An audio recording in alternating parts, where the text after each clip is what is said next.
ओम शांति। आज बाबांकर 1 जुलाई 2026 प्रातः मुरली बाबा कहउछंती मीठे बच्चे सारा दुनिया को शांति देवा एकमात्र बाबांकर ही कार्य अटे। सेथिपाई कहउछंती हे शांति दाता, तेबे पुरस्कार मध्य बाबांकु मिलिबा उचित। सारा दुनिया को शांति देवा एकमात्र बाबांकर ही कार्य अटे। सेथिपाई कहउछंती हे शांति दाता, तेबे पुरस्कार मध्य बाबांकु मिलिबा उचित। प्रश्न, केउं पिला माने बाबांकु संपूर्ण रूपे अनुकरण करि परिबे? केउं पिला माने बाबांकु संपूर्ण रूपे अनुकरण करि परिबे? उत्तर, जेउ माने बाबांक समान पवित्र हेउछंती सेही माने ही संपूर्ण रीति अनुकरण करि परिबे। 2, जेउ माने प्रकृत आशिक अर्थात प्रेमिका हेबे सेही माने ही मो परि प्रेमिकंकु अनुकरण करि परिबे। एही भली प्रेमिका मानकु ही मु साथीरे नेई जाउछि। सेथिपाई शास्त्र रे देखाई छंती गाईर लांज धरिले पारी होई जिबा। तेबे एठारे तो गाईर बा लांजर किछि कथा ही नहीं। गीत, तू प्यार का सागर है। ओम शांति। बाप दादा दुई जण अछंती ना। एबे पिला माने एहा तो जानी जाई छंती जे आत्मा मानकर पिता शिव बाबा अटंती। एही कथा तुमे मध्य जानिछ जे मु पतित पावन अटे, निराकार अटे। तुमे माने मध्य निराकार अट, शांत स्वरूप अट। निराकार पिता मध्य शांत स्वरूप अटंती। आत्मा मध्य शांत स्वरूप अटे। आत्मार स्वधर्म ही हेउछि शांति। तुमर निवास स्थान हेउछि शांति धाम। जेतेबेले यज्ञ आदि रचना करिथांती तेबे कहिथांती शांति दाता, कारण शांतिर सागर तो सेही परमात्मा अटंती। सारा दुनिया को शांति देला वाला सेही पिता अटंती। एभली बहुत अछंती जेउमानकु शांति स्थापना पई पुरस्कार मिली थाए। जदि केबे काहाकु प्राइज मिली थाए तेबे कुहा जाए ये शांति स्थापन करिबार निमित्त होइछंती। सेथिपाई बहुत विख्यात लोक मानकर नाम नेइथांती। तेबे शांति तो दरकार सारा दुनिया को, नचेत अशांति रे रहिबा वाला अन्य मानकु मध्य अशांति करिवे। एहा ही हेउछि रावण राज्य। रावण तो शत्रु अटे ना। राम को शत्रु कुहाजिब नाही। रामकर केबे पुतलिका जलाई नथांती ना। त्रेतया जुगरे रामकर ना परम पिता परमात्मांकर। राम राज्य तो समस्ते चाहुछंती, किंतु राम राज्य काहाकु कुहा जाउछि ए कथा मध्य केही जानी नाहंती। केवल कहउछंती नुआ दुनिया हेउ, नुआ दिल्ली रे राम राज्य हेउ। नुआ दिल्ली कहउछंती, एमिति तो बहुत नाम रखी देउछंती। दिल्ली समस्तंकर राजधानी होई थाए। दिल्ली ही परिस्थान बा स्वर्ग थिला। राधा कृष्ण को मध्य सेही ठारे ही देखाउछंती। एही दुई जण ही मुख्य राजकुमार एवं राजकुमारी अटंती। केवल दुई जण नुहंती, निश्चित आउ मध्य थिबे। 8 पीढ़ी राजत्वर मध्य गायन अछि। बुद्धि द्वारा बुझिबा दरकार। सत्य जुगरे निश्चित आहुरी राजवंश थिबे। एठारे मध्य देख केते गुड़िए राजवंश अछंती। धीरे धीरे वृद्धि होई होई अनेक होई जाइछंती। अमुक अमुक ग्रामर महाराजा, छोट छोट ग्राम मध्य अनेक अछि ना। सत्य जुगरे एते सबु राजा नथिले। सेठारे तो लक्ष्मी नारायणकर ही नाम विख्यात होई थाए। 2500 वर्ष पर्यंत सेमानकर राजत्व चलीथिला। मनुष्य कहउछंती लक्ष लक्ष वर्ष हेलाणी। एहा मध्य विचार करिबार कथा। ଏହା ହେଉଛି ଆତ୍ମା ମାନଙ୍କ ପାଇଁ ଭୋଜନ। ବାବା ଏହି ଆତ୍ମିକ ଭୋଜନ ଦେଉଛନ୍ତି ତୁମ ମାନଙ୍କର ବୁଦ୍ଧିକୁ ଏବଂ ଆତ୍ମାକୁ। ତୁମ ମାନଙ୍କର ବୁଦ୍ଧିର ତାଲା ଏବେ ଖୋଲି ଯାଇଛି। ଋଷି ମୁନି ଆଦି ସମସ୍ତେ କହୁଥିଲେ ଆମେ ରଚୟିତା ଏବଂ ରଚନାକୁ ଜାଣିନାହୁଁ। ଏବେ ତୁମେ ପିଲାମାନେ ଏପରି କହିବ ନାହିଁ। ତୁମେ ତ ରଚୟିତା ଏବଂ ରଚନାର ଆଦି ମଧ୍ୟ ଅନ୍ତକୁ ଜାଣି ଯାଇଛ। ତୁମେ ନିଜର 84 ଜନ୍ମର ଚକ୍ରକୁ ମଧ୍ୟ ଜାଣି ଯାଇଛ। ଆଦି ସମୟରେ ତୁମେ ଦେବୀ ଦେବତା ଥିଲ। ପୁଣି ମଧ୍ୟ ସମୟରେ ରାବଣର ପ୍ରବେଶତା ହେବା କାରଣରୁ ବିକାରୀ ହୋଇଗଲ। ଏବେ ହେଉଛି ଅନ୍ତ ସମୟ। ତୁମେ ଜାଣିଛ ଏବେ ଏହି ପୁରୁଣା ଦୁନିଆର ବିନାଶ ହୋଇ ପୁନର୍ବାର ନୂଆ ଦୁନିଆ ଆରମ୍ଭ ହେବ। ଆରମ୍ଭରେ ରାମ ରାଜ୍ୟ ହେବ। ମଧ୍ୟ ସମୟରୁ ରାବଣ ରାଜ୍ୟ ଆରମ୍ଭ ହୋଇଥାଏ। ଏବେ ରାବଣ ରାଜ୍ୟ ସମାପ୍ତ ହୋଇ ପୁନର୍ବାର ରାମ ରାଜ୍ୟ ଆରମ୍ଭ ହେବ। ନରରୁ ନାରାୟଣ ହେବାର ଅଛି ନା? ଏହା ହେଉଛି ସତ୍ୟ ନାରାୟଣ କଥା ବା କାହାଣୀ। ତୁମେ ଜାଣିଛ ସର୍ବଶାସ୍ତ୍ରମୟୀ ଶିରୋମଣି ଶ୍ରୀମତ୍ ଗୀତା ଅଟେ। ତୁମକୁ ଶ୍ରୀମତ୍ ମିଳୁଛି ଶ୍ରେଷ୍ଠ ହେବା ପାଇଁ। ଶ୍ରୀ କୁହାଯାଏ ଶ୍ରେଷ୍ଠକୁ। ପିଲାମାନେ ଜାଣିଛନ୍ତି ଏକମାତ୍ର ଗୀତା ଶାସ୍ତ୍ର ହିଁ ଅଟେ, ଯାହାକୁ ଦେବୀ ଦେବତା ଧର୍ମର ଶାସ୍ତ୍ର କୁହାଯାଏ। ଯାହାଦ୍ୱାରା ସଙ୍ଗମ ଯୁଗରେ ଦେବତା ଧର୍ମର ସ୍ଥାପନା ହୋଇଥାଏ। ସତ୍ୟ ଯୁଗରେ ତ କେହି ପତିତ ନଥାନ୍ତି ଯାହାକୁ ପାବନ କରିବେ। ଏବେ ତୁମକୁ ବାବା ବୁଝାଉଛନ୍ତି ଯେ ଗୀତାକୁ ପତିତ ପାବନୀ କୁହାଯାଇ ପାରିବ ନାହିଁ। ଗୀତା ଦ୍ୱାରା ପାବନ ହୋଇପାରିବ ନାହିଁ। ଗୀତାର ଭଗବାନଙ୍କୁ ପତିତ ପାବନ କୁହାଯାଏ। ଏହି କଥାକୁ ଭଲ ଭାବରେ ମନେ ରଖ। ଗୀତା ହେଉଛି ଆଦି ସନାତନ ଦେବୀ ଦେବତା ଧର୍ମର ଶାସ୍ତ୍ର। ଗୀତା ଜ୍ଞାନ ଦିଆଯିବା ସମୟରେ ହିଁ ଭୟଙ୍କର ମହାଭାରତ ଯୁଦ୍ଧ ଲାଗିଥିଲା, ଯାହାଦ୍ୱାରା ଅନେକ ଧର୍ମର ବିନାଶ ହୋଇ ଗୋଟିଏ ଧର୍ମର ସ୍ଥାପନା ହୋଇଥିଲା। ଗୀତା ପାଇଁ କୁହାଯାଉଛି ଦେବୀ ଦେବତା ଧର୍ମର ଶାସ୍ତ୍ର। ବ୍ରାହ୍ମଣ ମାନଙ୍କର ଶାସ୍ତ୍ର କୁହାଯାଏ ନାହିଁ। ବ୍ରାହ୍ମଣ ମାନଙ୍କର ନାମ ଗୀତାରେ ନାହିଁ। ପରମ ପିତା ପରମାତ୍ମା ହିଁ ଆସି ବ୍ରହ୍ମାଙ୍କ ଦ୍ୱାରା ଏହି ସମସ୍ତ ବେଦ ଶାସ୍ତ୍ର ଆଦିର ସାର କଥା ଶୁଣାଉଛନ୍ତି। ଏବେ ତୁମେ ଜାଣୁଛ ଯେ ସତ୍ୟ ଯୁଗରେ ତ ବ୍ରାହ୍ମଣ ନଥାନ୍ତି। ସେଠାରେ ହେଲେ ଲକ୍ଷ୍ମୀ ନାରାୟଣ ଦେବତାମାନେ, ବ୍ରହ୍ମାଙ୍କ ପରେ ହେଲେ ବିଷ୍ଣୁ। ଚିତ୍ରରେ ମଧ୍ୟ ଦେଖାଯାଇଛି ବ୍ରହ୍ମାଙ୍କ ଦ୍ୱାରା ବିଷ୍ଣୁପୁରୀର ସ୍ଥାପନା ହେଉଛି। ବ୍ରହ୍ମା ଏବଂ ବିଷ୍ଣୁ ଏକାଠି ତ ରହିବେ ନାହିଁ। ବ୍ରହ୍ମାଙ୍କ ଦ୍ୱାରା ଦେବୀ ଦେବତା ଧର୍ମର ସ୍ଥାପନା ହେବ। ଏସବୁ ବିସ୍ତାରରେ ବୁଝିବାର କଥା। ବ୍ରହ୍ମା ସଙ୍ଗମ ଯୁଗରେ, ବିଷ୍ଣୁ ସତ୍ୟ ଯୁଗରେ। ଏବେ ତୁମେ ପିଲାମାନେ ଶିବ ବାବାଙ୍କ ଠାରୁ ସ୍ୱର୍ଗର ସମ୍ପତ୍ତି ନେଉଛ। ତୁମେମାନେ ସେହି ସମ୍ପତ୍ତିର ହକଦାର ଅଟନା। ମୁଖ୍ୟ ଧର୍ମଶାସ୍ତ୍ର ହେଲା 4ଟି। ଶ୍ରୀମତ୍ ଭଗବତ ଗୀତା ହେଲା ନମ୍ବର 1, 1 ନମ୍ବର ଶାସ୍ତ୍ର, ଯାହାଦ୍ୱାରା ସର୍ବଶ୍ରେଷ୍ଠ ଧର୍ମର ସ୍ଥାପନା ହୋଇଛି। ତାପରେ ଅଛନ୍ତି ଇସଲାମୀ ଏବଂ ବୌଦ୍ଧୀ। ଏକମାତ୍ର ଗୀତା ହିଁ ଅଟେ ଯେଉଁଥିରେ ଶ୍ରୀମତ୍ ଭଗବତ ଗୀତା ଲେଖା ହୋଇଛି। ଆଉ କୌଣସି ଶାସ୍ତ୍ରରେ ଶ୍ରୀମତ୍ ଶବ୍ଦ ନାହିଁ।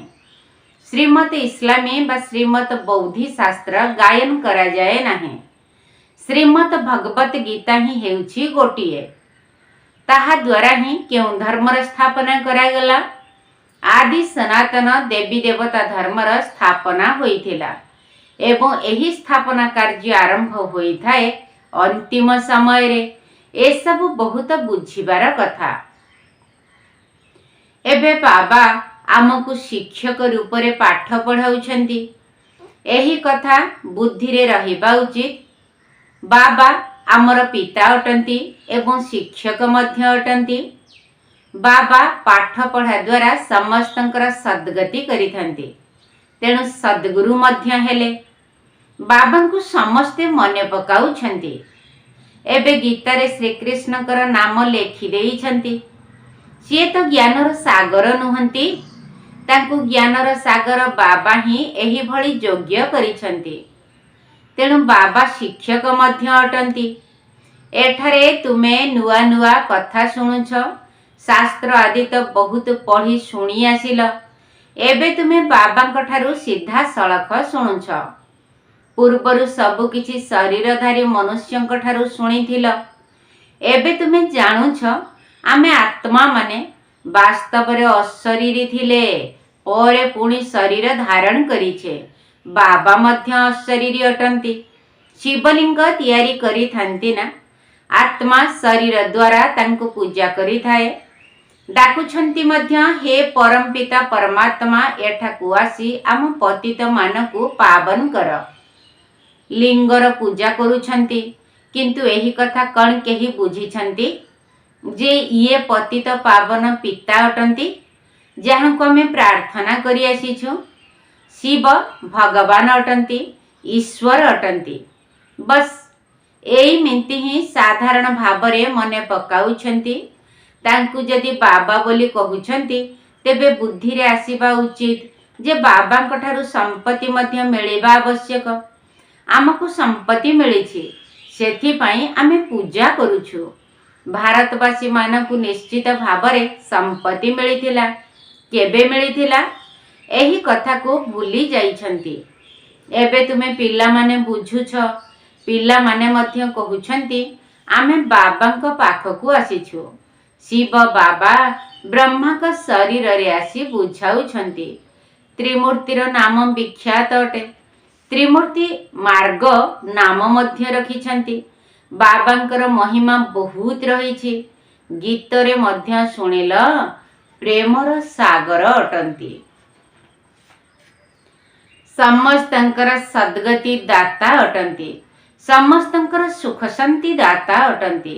ସମସ୍ତଙ୍କର ଦୁଃଖହର୍ତ୍ତା ସୁଖକର୍ତ୍ତା ଅଟନ୍ତି। ସମସ୍ତଙ୍କର ବହୁତ ପ୍ରିୟ ଅଟନ୍ତି ନା। ତାଙ୍କଠାରୁ ପ୍ରିୟ ବସ୍ତୁ ଆଉ କିଛି ନାହିଁ। ଯେଉଁ ବାବା ସ୍ୱର୍ଗର ମାଲିକ କରନ୍ତି, ସିଏ ନିଶ୍ଚିତ ପ୍ରିୟ ହେବେ ନା। ସିଏ ହେଲେ ଅବିନାଶୀ ପିତା। କହୁଛନ୍ତି, ପିଲାମାନେ, ମୋ ଠାରୁ ସ୍ୱର୍ଗର ରାଜପଦ ମିଳୁଛି ନା। ତୁମେ ଆତ୍ମାମାନେ ଭାଇ ଭାଇ ଅଟ। ଏବେ ବାବାଙ୍କ ଦ୍ୱାରା ଜ୍ଞାନ ଶୁଣୁଛ। ସବୁ ଆତ୍ମାମାନେ ବାବାଙ୍କୁ ସ୍ମରଣ କରୁଛନ୍ତି। ବାବା ଏଠାକୁ ଆସି ଆମକୁ ପବିତ୍ର କର। ଏବେ ଆତ୍ମା କହୁଛି, ବାବା ଆସି ଯାଇଛନ୍ତି ଆମକୁ ପବିତ୍ର କରିବା ପାଇଁ। ବାବା କହୁଛନ୍ତି, ସନ୍ତାନମାନେ, 5000 ବର୍ଷ ପୂର୍ବରୁ ତୁମକୁ ପବିତ୍ର କରିବା ପାଇଁ ମୁଁ ଆସିଥିଲି। ଏବେ ମୋତେ ଅର୍ଥାତ୍ ତୁମ୍ଭମାନଙ୍କର ପିତାଙ୍କୁ ମନେ ପକାଅ। ତେବେ ତୁମର ବିକର୍ମ ବିନାଶ ହେବ ଏବଂ ତୁମର ସବୁ ଦୁଃଖ ଦୂର ହୋଇଯିବ। ଡାକୁଛନ୍ତି ମଧ୍ୟ, ହେ ପତିତ ପାବନ ଆସ। ଅଥବା ତାଳି ବଜାଇବାରେ ଲାଗିଛନ୍ତି, ରଡ଼ି ମାରି ଚାଲିଛନ୍ତି, ହେ ପତିତ ପାବନ ସୀତାରାମ। ତେବେ ନିଜେ ପତିତ ହେଲେ ନା। ଏହା ହିଁ ନର୍କ ଦୁନିଆ ଅଟେ। ଏହାକୁ ରୌରବ ନର୍କ କୁହାଯାଏ। ଗରୁଡ଼ ପୁରାଣରେ ତ ବହୁତ କୌତୂହଳପୂର୍ଣ୍ଣ କଥା ସବୁ ଲେଖିଦେଇଛନ୍ତି ଯେ ଏହିଭଳି କଲେ ଏହିଭଳି ଜନ୍ମ ନେବ, ଏଇଆ ହେବ। ପୁଣି କହିଦିଅନ୍ତି, ଗାଈ ଲାଞ୍ଜ ଧରିଲେ ସ୍ୱର୍ଗକୁ ଚାଲିଯିବ। ଏହିଭଳି କିଛି କଥା ଲେଖା ହୋଇଛି। ତେବେ ଜୀବଜନ୍ତୁମାନଙ୍କର ତ ଏଠାରେ କିଛି କଥା ନାହିଁ। ତୁମେ ଗୋମାତା ଅଟ ନା। ତୁମମାନଙ୍କର ଲାଞ୍ଜ ଅଥବା ଯେ ପର୍ଯ୍ୟନ୍ତ ତୁମମାନଙ୍କୁ ଧରି ନାହାନ୍ତି, ସେ ପର୍ଯ୍ୟନ୍ତ ରାସ୍ତା ମିଳିପାରିବ ନାହିଁ। ତୁମର ଲାଞ୍ଜ ତ ନାହିଁ। କହୁଛନ୍ତି ମଧ୍ୟ, ତୁମ ଲାଞ୍ଜ ଧରି ଭବ ସାଗରରୁ ପାରି ହୋଇଯିବ। ତେବେ ଏଠାରେ ଲାଞ୍ଜ ତ ଧରିବାର ନାହିଁ, କିନ୍ତୁ ଅନୁସରଣ କରିବାକୁ ହେବ। ସନ୍ନ୍ୟାସୀମାନଙ୍କର ଅନୁଗାମୀ ତ ବହୁତ ଅଛନ୍ତି, କିନ୍ତୁ ଅନୁଗାମୀ ହେବା ଅର୍ଥ ପବିତ୍ର ହେବା। ତୁମେମାନେ ତ ପ୍ରକୃତ ସଚ୍ଚା ଅନୁଗାମୀ ଅଟ। ଶିବ ବାବା କହୁଛନ୍ତି, ମୁଁ ତୁମ ସମସ୍ତଙ୍କୁ ଘରକୁ ଫେରାଇ ନେବା ପାଇଁ ଆସିଛି। ତୁମେମାନେ ମୋତେ ମନେ ପକାଇଲେ ତୁମର ପାପ ଭସ୍ମ ହୋଇଯିବ।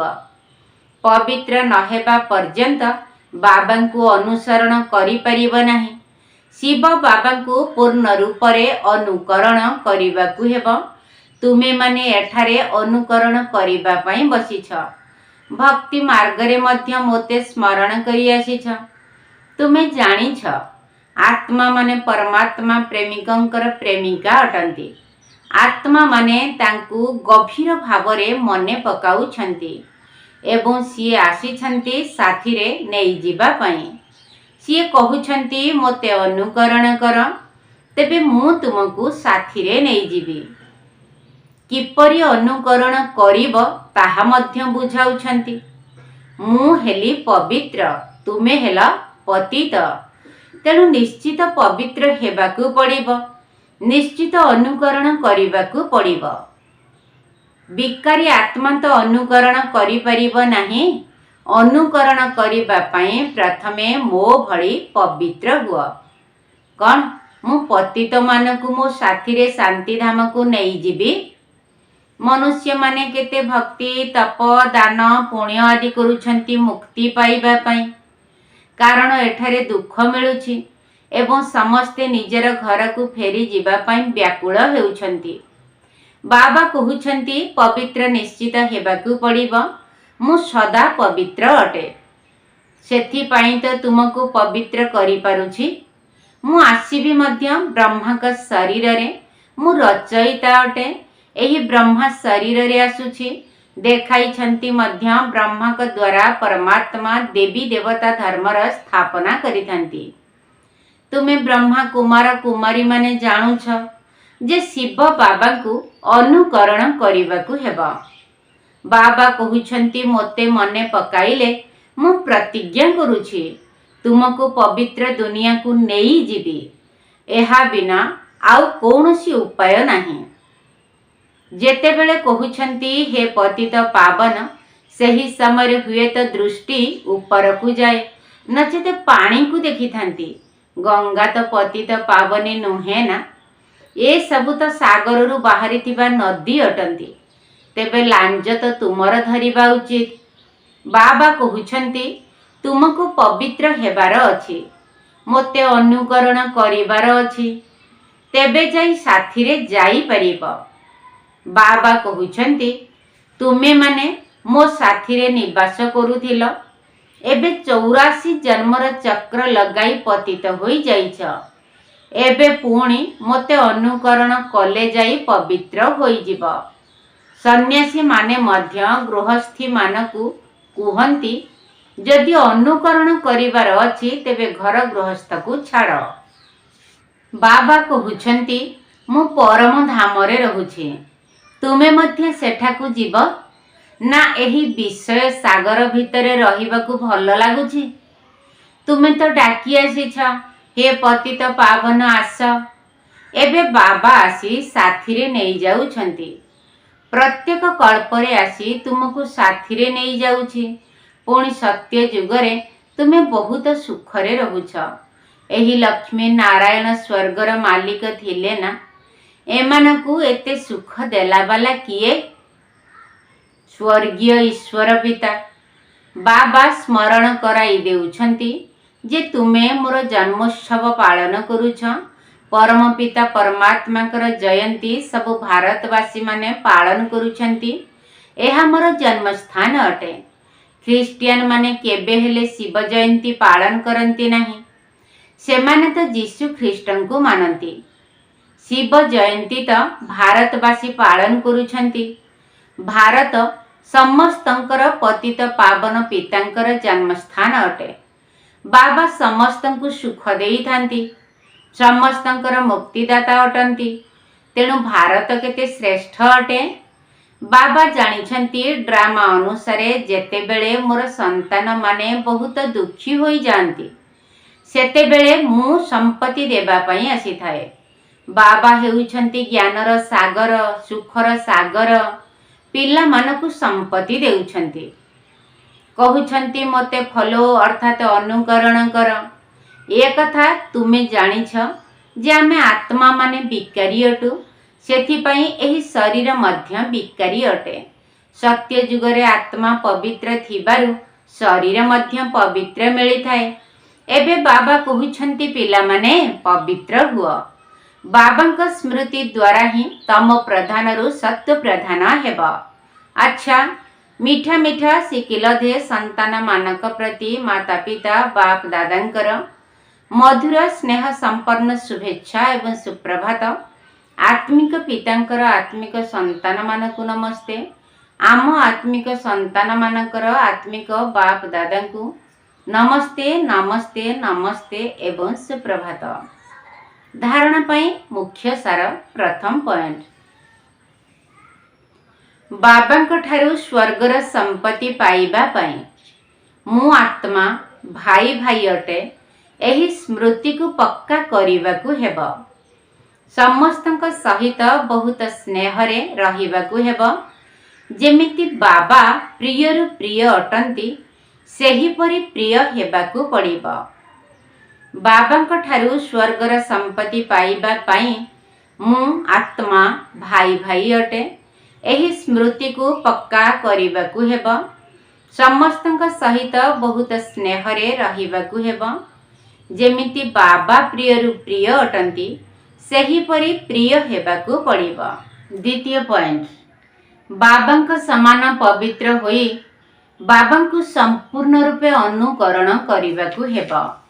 बाबांक साथी रे शांतिधाम घर को फेरिबाकु हेले पवित्र निश्चित हेबाकु पड़िबो। बाबांक समान पवित्र होई बाबांकु संपूर्ण रूपे अनुकरण करिबाकु हेब। बाबांक साथी रे शांतिधाम घर को फेरिबाकु हेले पवित्र निश्चित हेबाकु पड़िबो। वरदान, निर्बल आत्मा मानक भितरे सर्वशक्तिर बल भरुथिबा ज्ञानदाता तथा वरदाता भव। निर्बल आत्मा मानक भितरे सर्वशक्तिर बल भरुथिबा ज्ञानदाता तथा वरदाता भव। वर्तमान समय रे निर्बल आत्मा मानक भितरे सेतिकी शक्ति नाही जहाँकि लंफ देई आगकु बढ़ी पारिबे। तेणु सेमानकु अतिरिक्त शक्ति आवश्यक। सेथिपाई तुम भली विशेष आत्मा मानकु निज भितरे विशेष शक्ति भरी करी सेमानकु लंफ देई उपरकु उठिबार योग्य करिबाकु हेब। एथिपाई ज्ञानदाता हेबा सहित शक्ति गुड़िको प्रदान करुथिबा वरदाता हुआ। काहींकि ना रचयितार प्रभाव रचना उपरे निश्चित पड़िथाए। सेथिपाई वरदानी होई रचना को सर्वशक्ति गुड़ी को वरदान रूप रे दिया। एबे एही सेवार आवश्यकता रही। स्लोगन, जदि साक्षी स्थिति रे रही सबु खेल देखिब तेबे सुरक्षित मध्य रहिब एवं मजा मध्य लागिब। जदि साक्षी स्थिति रे रही सबु खेल देखिब तेबे सुरक्षित मध्य रहिब एवं मजा मध्य लागिब। अव्यक्त इशारा, ज्वाला स्वरूप स्थिति रे रही शक्तिशाली जोगर अनुभव कर। तुमे महान तपस्वी आत्मा माने निजर ज्वाला स्वरूप शक्तिशाली जोग द्वारा प्राप्तिर किरण गुड़िकर अनुभूति कर एवं अन्य मानकु मध्य कराओ। तुम मानकर तपस्वी स्वरूप अन्य मानकु दान करिबार स्वरूप अटे। जेपरि सूर्य सारा विश्व को आलोक प्रदान करिबा सहित अनेक गुड़िए विनाशी प्राप्ति गुड़िकर अनुभूति मध्य कराई थाए, सेहीपरि तुमे माने मध्य निजर तपस्वी स्वरूप द्वारा शांतिर एवं शक्तिर किरण देई चल। अच्छा, ओम शांति। शिव सुंदर हे शुणितु गीता ज्ञान। शिव सुंदर हे शुणितु गीता ज्ञान। सूक्ष्म ज्योतिर्बिंदु आत्मा मोटई। सूक्ष्म ज्योतिर्बिंदु आत्मा मोटई। पतितु हे विपावन शिव सुंदर हे शुणितु मम गीता ज्ञान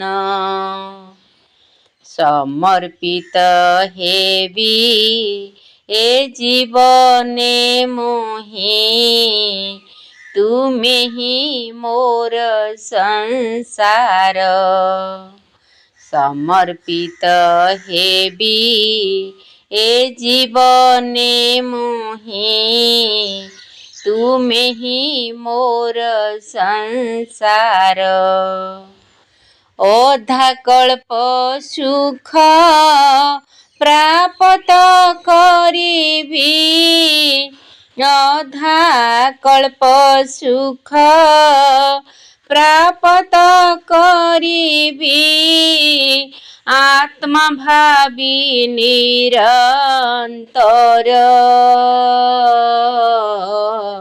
शिव सुंदर हे शुणितु मम गीता ज्ञान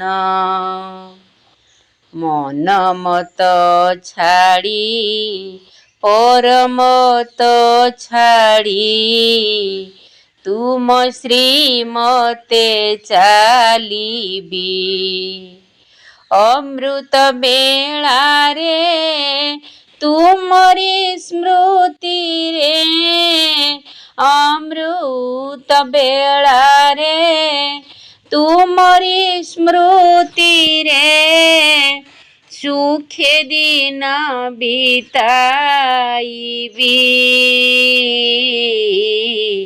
शिव सुंदर हे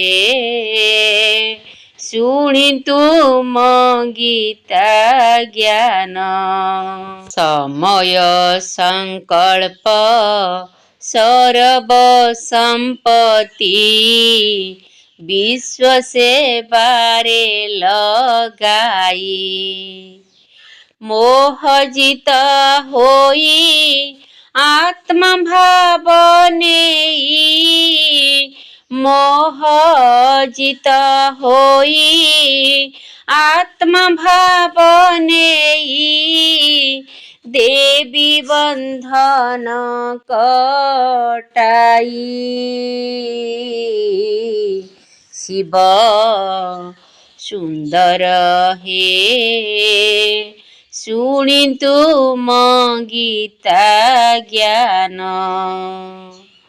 सरलता गुण करिबी धारण सहनशील होइबी सरलता गुण करिबी धारण सहनशील होइबी तुम स्नेह डोरे बांधी होई बाबा तुम स्नेह डोरे बांधी होई बाबा सच्चा स्नेह भीतरिबी